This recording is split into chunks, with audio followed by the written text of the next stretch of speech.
እንግዲህ ሌላው ደግሞ የፀጉር ቅባት ኮምፕሊት ግሪን የምንለው ነው። ኮምፕሊት ግሪን እንግዲህ የተለያየ የእጽዋት ውህድ አለው። ቤዙ የአቮካዶ ኦይል ነው።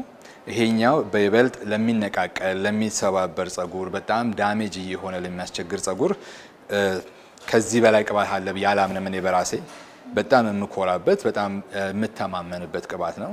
ውስጡ ደግሞ ብዙ ነገር ይዟል። ለምሳሌ ሞሪንጋ አለ፣ ሳውር ሶፕ ወይንም ግሽጣ የምንለው አለ፣ ኦሊቭ ኦይል አለው፣ ጂንሲንግ አለው፣ አሎቬራ አለው። እነዚህ ሁሉ እንግዲህ በተናጠል በጣም በየብቻቸው የታወቀ ትልቅ ጥቅም ያላቸው ነገሮች ናቸውና አዋህደሽ ደግሞ ሙያሽን ጨምረሽ ደግሞ አዋህደሽ ስትሰሪው ደግሞ ለአንድ ፀጉር ኤክስትሪምሊ ምን ያህል ጥቅም እንደሚሰጠው ይታወቃል። ስለዚህ ይሄንን አመጣጥነን ኦይልን ዝም ብሎ ብቻ መጠቀም ሳይሆን አመጣጥነን በደንብ ስለሰራ ነው እንግዲህ የሚጠቀመው ሰው ከሁሉም በኩል ላይ እኩል የሆነ ጥሩ ቤኔፊት ያገኛል ማለት ነው።